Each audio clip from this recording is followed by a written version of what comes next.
You know that classic question we've all probably thought about at some point? Does a good deed actually count if you do it for the wrong reason?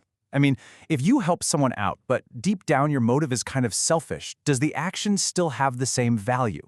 It's a classic, right? And it turns out it was also at the very heart of this fascinating ancient legal debate. So what we're going to do is explore this whole thing by cracking open what is basically an ancient detective story, straight from the pages of the Talmud. We're on the case of a brilliant sage who seems to have totally contradicted himself on this exact issue of action versus intent. So get ready, because the investigation is about to begin. Okay, first things first, we gotta set the scene. We're diving into the world of the ancient temple in Jerusalem. And we're dealing specifically with the rules around meal offerings. You know, offerings made from flour and oil. This is where our story kicks off, with a really foundational rule. So the Mishnah, which is a foundational text of Jewish law, it lays down this really clear rule. Imagine this. Someone brings a specific type of meal offering, but while the priest is preparing it, he's thinking, hey, I'm preparing this for a different kind of offering.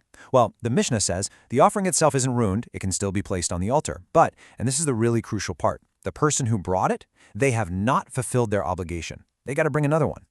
And this quote, it really just nails the whole issue. It's a split decision, right? The action is okay on a technical level, but that improper intent, it completely nullified the main purpose for the owner. You can think of it like a check that clears, but for some reason, the debt isn't canceled. That's our starting point.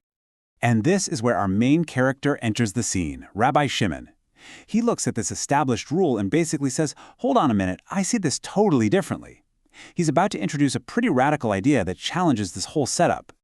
So Rabbi Shimon's position is incredibly bold and super clear. He argues that even with that exact same improper thought, the owner's obligation is fulfilled. The whole thing counts, full stop. Now this is a direct challenge to the Mishnah. So the big question is, why? What's his reasoning? And his logic here is just brilliant. Rabbi Shimon says, look, meal offerings are completely different from animal sacrifices. With animals, the main actions, the slaughtering, collecting the blood, sprinkling it, they're pretty much identical for every type of offering. So your mental intent, your thought, is the only thing that really defines what you're doing. But with meal offerings, the physical preparation is visibly different. A pan offering is fried flat. A deep pot offering is boiled. The action itself is so obvious, he argues, that it basically screams what the offering is, and that overrides whatever wrong thought is buzzing around in the priest's head. The physical reality wins out. Okay, so far so good, right? We have a clear disagreement. The Mishnah says the obligation is not fulfilled. Rabbi Shimon says it is. Simple enough. But this is a detective story, and every good detective story needs a plot twist. And here it is, the big puzzle. In a totally different context, another teaching quotes Rabbi Shimon saying that improper intent does invalidate the owner's obligation, which is the exact same position of the Mishnah that he seemed to be arguing against. So, what gives? Is one of the most brilliant sages in history just contradicting himself? Or is there a deeper logic here that we're missing? Now, you can't just leave a contradiction like that sitting there, right? Of course not. So, generations later, 3 brilliant sages stepped up to the plate to act as our intellectual detectives. Each one of them proposes a theory to explain how Rabbi Shimon could have held both of these views without any contradiction at all. So we're going to walk through their solutions step by step. Each one offers this unique lens to look at the problem through, a totally different way to crack the code of what Rabbi Shimon was thinking. Okay, so our first investigator is Rav Ashi, and his theory is incredibly subtle. It all hinges on the precise, exact wording of the priest's improper thought. According to Rav Ashi, it literally all comes down to one little word. See, if the priest says he's preparing a pan offering for the sake of a deep pan, well, he's just talking about the container.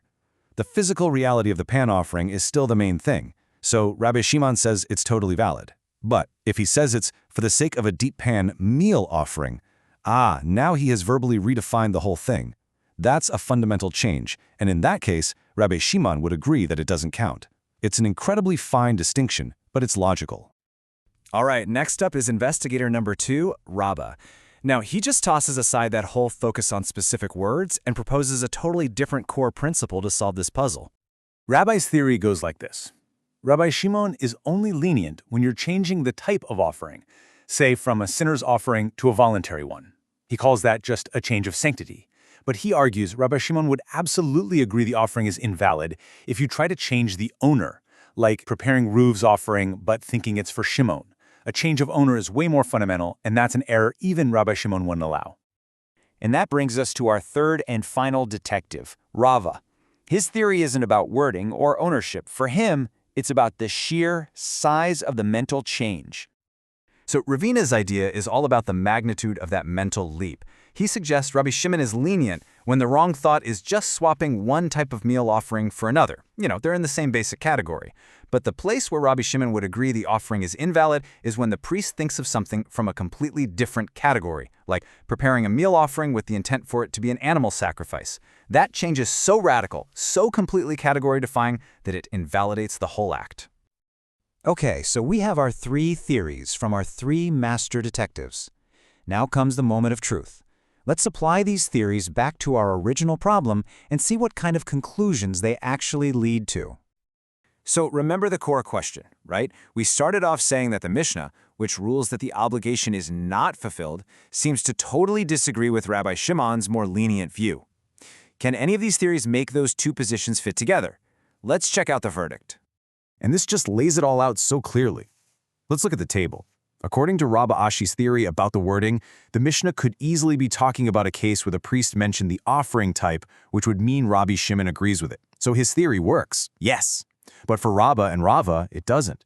The Mishnah's case is a change of sanctity, meal for meal, which Rabba says should be valid. And it's also a meal for meal change, which Rabba says should be valid.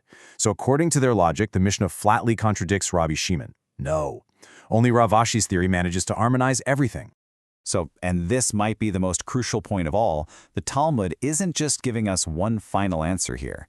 It's showing us that the truth of whether Rabbi Shimon contradicted himself really depends entirely on the analytical framework you choose to use.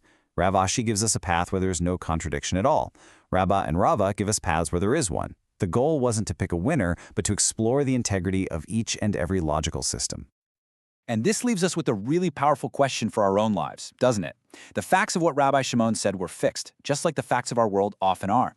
But the interpretations, the logical systems we use to make sense of everything, can lead to completely different conclusions. It makes you wonder, in our own decisions, in our ethics, in how we see the world, how do we choose which logic, which framework we're going to live by? It's definitely something worth thinking about.